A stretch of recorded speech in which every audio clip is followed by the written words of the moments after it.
नमस्कार दोस्तों, market learning for you channel पर आपका स्वागत है। यह है निफ्टी 50 का चार्ट। चलिए देखते हैं निफ्टी 50 के सपोर्ट रेजिस्टेंस लेवल जो कि हम मंडे को यूज़ कर सकते हैं। यह है निफ्टी का वन डे का चार्ट। और आप अगर देखेंगे तो निफ्टी 50 एक चैनल बना चुका है और एक चैनल में ही कब से ट्रेड कर रहा है। और अभी भी देखेंगे तो यहाँ से फिर से ये अपर ट्रेंड लाइन के यहाँ पर आकर फिर से इसने रिवर्स लिया है। अगर आप ध्यान से देखेंगे दोस्तों तो यहाँ पर एक बुलिश एंगल्फिंग बन चुका था। लेकिन ये जो बुलिश एंगल्फिंग है ये टॉप पे जब भी बनता है दोस्तों, तो ये डेफिनेटली ये एक बियरिश साइन होता है। अगर ये बुलिश एंगल्फिंग यहाँ पर कहाँ पर बनता तो डेफिनेटली वो एक बुलिश साइन है। लेकिन जब ये टॉप पे बनता है तो आप कभी भी देखो, आपको ज़्यादा करके यहाँ पर एक रिवर्सल जरूर देख पाएंगे जो कि फ्राइडे को हम यहाँ पर देख पाए। और अगर एक हम लोग यहाँ से भी एक अगर ट्रेंड लाइन अगर ड्रॉ करते हैं तो ये एक ब्रेकआउट हुआ था यहाँ से इस ट्रेंड लाइन से, और फिर से अभी यहीं पर सपोर्ट निफ्टी 50 ने लिया है। तो अब यहाँ पर दो प्रोबेबिलिटी बनते हैं दोस्तों। या तो ये इसने ये सपोर्ट टेस्ट करने के लिए यहाँ पर आया है और फिर से यहाँ से एक रिवर्स हो सकता है, या फिर ये धीरे धीरे करके इस नीचे वाले ट्रेंड लाइन को टेस्ट कर सकता है। तो ये ज़रूरी नहीं है कि एग्जैक्टली यही लेवल से यहाँ से बाउंस हो। ये हो सकता है ये जो यहाँ पर ये हैंगिंग मैन बन चुका था, इस हैंगिंग मैन के लोग के आसपास आके, या फिर हो सकता है सीधा यहीं पे आके फिर से रिवर्स हो जाए। तो चलिए देखते हैं एक 15 मिनट चार्ट पर क्या है। तो यह है 15 मिनट का चार्ट। और अब देखेंगे कि फ्राइडे को निफ्टी एक अच्छा खासा ट्रेंडिंग था in comparison to bank Nifty. अब यहाँ पे एक एक गैप डाउन हुआ था, और गैप डाउन होके जो पिछली बार जो 9 तारीख को ये जो लास्ट आधे घंटे में जो कंसोलिडेशन हुआ था, एग्जैक्टली वहीं पे आके रुक गया है। अगर आप यहाँ पर एक ट्रेंड लाइन अगर ड्रॉ करते हैं तो देखेंगे कि एग्जैक्टली इसके ही आसपास निफ्टी आके फिर से एक बाउंस दिया। लेकिन क्योंकि ये जो बियरिश साइन था इनिशियली, तो इसने फिर से इसका डे हाई के आसपास आके फिर से एक रिवर्सल ले लिया और फिर सीधा ये डाउन ट्रेंड में ही चला गया। और यहाँ पर भी आप देखेंगे कि जो पिछला जो सपोर्ट था, यहाँ पर एक कंसोलिडेशन हुआ था पिछली बार 4 तारीख को। तो ये जो एरिया है और यहाँ से एक ब्रेकआउट हुआ था, तो एग्जैक्टली फिर से अभी निफ्टी ने यहीं पे आके सपोर्ट ले लिया है। तो अब चलिए देखते हैं कि मंडे के लिए किस तरह से निफ्टी 50 के लेवल्स जो है वो इम्पोर्टेंट है। अब यहाँ पर देखेंगे दोस्तों कि अगर आप थोड़ा सा जूम करेंगे तो यहाँ पर एक अच्छा खासा कंसोलिडेशन बन चुका था। ये पूरा जो एरिया है, तो ये पूरा एरिया एक अच्छे से कंसोलिडेशन बन चुका था 22,560 से लेके 22,360।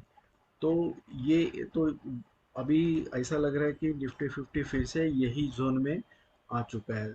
तो अगर निफ्टी 50 यहीं पे अगर फिर से ट्रेड करना चालू करता है तो फिर से ये जो रेजिस्टेंस एरिया के जो एरियाज है ये फिर से सपोर्ट करके एक्ट करेंगे। अभी फॉर एग्जांपल अभी यहाँ पर हम देखेंगे कि ये जो लो है, 5 तारीख का जो लो बना था, ये लो एक इम्पोर्टेंट सपोर्ट है। और फिर से ये जो 4 तारीख का जो लो है, ये एक इम्पोर्टेंट सपोर्ट बन जाता है। और ये एग्जैक्टली जो कंसोलिडेशन एरिया यहाँ पर है, इसका जो रेड कैंडल का जो क्लोजिंग है, यहाँ पर फिर से एक सपोर्ट बन जाता है।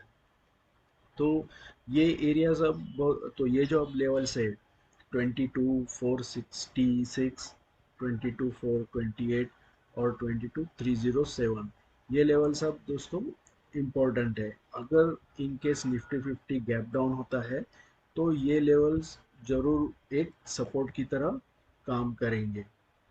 दोस्तों जब भी ये इस तरह से ये कंसोलिडेशन है, अब अगर देखेंगे तो एक ही एरिया में बार बार निफ्टी 50 ट्रेड कर रहा है, तो ये जो लेवल्स ये जो दिख रहे हैं, तो ये लेवल्स बहुत इंपॉर्टेंट बन जाते हैं। यहाँ यहाँ पर माइनर सपोर्ट जरूर लेता है मार्केट।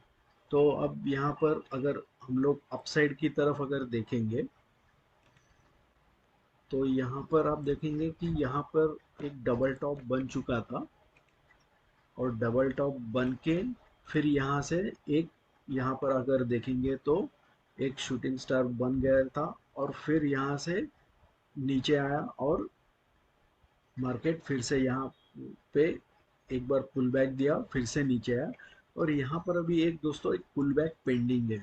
बिना एक पुल बैक दिए निफ्टी 50 100% नीचे नहीं आने वाला है। फिर वो पुल बैक या तो मंडे को एक बड़ा गैप अप हो सकता है, या फिर एक यही कि कहीं पर आसपास ओपन होके एक थोड़ा सा पुल बैक देके फिर से नीचे आ सकता है।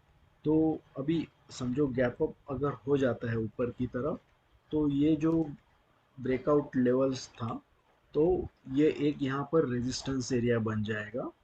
फिर इसके ऊपर इमीडिएटली ये एरिया भी एक रेजिस्टेंस एरिया बन जाएगा। तो ये 22,616 से लेके 22,637 ये एरिया एक रेजिस्टेंस की तरह बन जाएगा। अगर इन केस इसके ऊपर निफ्टी 50 निकलता है, तो फिर ये जो टॉप है 22,680 से लेके 22,697, ये फिर सेकंड रेजिस्टेंस लेवल बन जाएगा। अगर इसके ऊपर निकलता है तो फिर से ये टॉप है। ये जो यहाँ पर गैप है, ये गैप या तो यहाँ पर फिल होगी गैप, या फिर ये गैप रेजिस्टेंस की तरह बिहेव कर सकता है। लेकिन ये गैप कुछ ज़्यादा बड़ी है नहीं, तो ये इतना मायने नहीं रखती। लेकिन फिर भी ये जो स्मॉल गैप है, ये एक माइनर रेजिस्टेंस यहाँ पर जरूर मिल सकता है। तो अभी मंडे के लिए दोस्तों, ये जो फ्राइडे के जो दो लेवल्स हैं, ये अब बहुत इम्पोर्टेंट बन चुके हैं, जो 22,700 और ये नीचे की तरफ 22,500। जब तक इस बीच में है तब तक ये कंसोलिडेट ही करता रहेगा। तो या फिर ये बड़ा गैप अप के एक स्मॉल रेंज में कंसोलिडेट न हो सकता है, या फिर ये पूरा ऊपर और नीचे की तरफ दोनों लेवल्स टेस्ट कर सकता है। हाँ, अगर एक बड़ा गैप अप होके अगर ये लेवल ऊपर की तरफ या नीचे की तरफ अगर ये लेवल क्रॉस करता है, तो एक नया हाई या नया लो ये जरूर बना सकता है। और नीचे की तरफ अगर हम लोग देखेंगे, तो ये जो कंसोलिडेशन का जो एरिया है, इसके इसके नीचे जब निफ्टी 50 अगर निकलता है, तो एक मोमेंटम इसमें अच्छा आपको दिख सकता है। क्योंकि यहाँ पर इतना ये भले ही ये काफ़ी कंसोलिडेशन दिख रहा है, लेकिन ये अच्छे एक गैप गैप देके एक अच्छा प्राइस एक्शन बना के फिर ऊपर गया है। अगर ये जो एरिया आप देखेंगे 1 अप्रैल से लेके 5 अप्रैल तक, तो ये एक ही लाइन में कंसोलिडेट हो रहा था। इसके लिए ये एरिया क्रॉस करना निफ्टी को बहुत इम्पोर्टेंट है। जब भी आप ये निफ्टी का नेक्स्ट डे का जब भी हम लोग ट्रेडिंग के लिए अगर बैठेंगे, तो दोस्तों हमेशा जो पिछले दिन का जो हाई और लो है, ये बहुत इम्पोर्टेंट एरिया बनता है। जब तक वो एरिया जब तक क्रॉस नहीं करता है, तब तक बायर्स या फिर सेलर्स इतना इंटरेस्ट नहीं लेंगे। हाँ, अभी ये जो फ्राइडे का ये एरिया ये बड़ा है, 200 पॉइंट का है।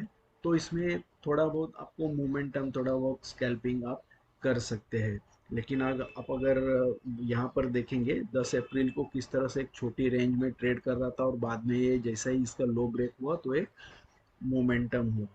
और एक बात है कि जो फर्स्ट 5 मिनट की जो कैंडल होती है, वो कैंडल दोस्तों जब तक ब्रेक नहीं होती तब तक कभी भी आप ट्रेड मत लो। अब यहाँ पर भी देखेंगे, ये जो फर्स्ट 5 मिनट की कैंडल का हाई है और ये लो है, अगर विद इन फर्स्ट एक आधे घंटे में अगर ये 5 मिनट का हाई और लो ब्रेक होता है, तो डेफिनेटली समझ जाइए कि उस दिन आपको मोमेंटम मिलने वाला है।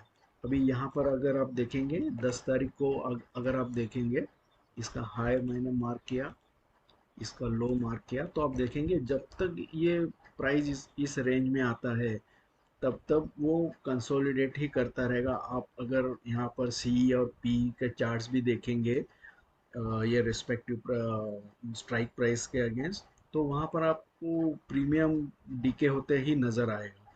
जब भी ये ऊपर या नीचे क्रॉस करता है तो ही आपको मोमेंटम मिलेगा। और ये पहले आधे घंटे में या मैक्स 45 मिनट्स में ब्रेक करना बहुत ज़रूरी है।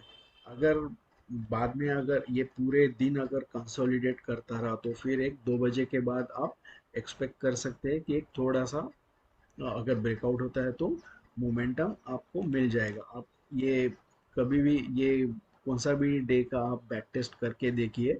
यहाँ पर भी आप देखेंगे तो ये जो फर्स्ट 5 मिनट का कैंडल है, ये जैसे ही ब्रेक हुआ तो इसने एक नया वैल्यू अटेंड किया। सिमिलरली आप यहाँ पर भी देखेंगे 8 तारीख को भी आप देखो, देखो with in first next next 20 minute में ही इसने ये प्राइस ब्रेक कर दिया। तो एक नया एक अच्छा यहाँ पर मोमेंटम आपको मिल गया। तो इस तरह दोस्तों ये जो फर्स्ट 5 मिनट की जो कैंडल है वो पूरी कंप्लीट होने तक आप रुक जाइए और उसके बाद में ही धीरे धीरे प्राइस एक्शन जो डेवलप होगा तो अकॉर्डिंगली ट्रेड लीजिए। तो आशा करता हूँ दोस्तों कि आपको ये वीडियो पसंद आया रहेगा। वीडियो पसंद आया तो वीडियो को लाइक कीजिए, चैनल को सब्सक्राइब कीजिए और दोस्तों के साथ वीडियो को ज़रूर शेयर कीजिए। Thank you.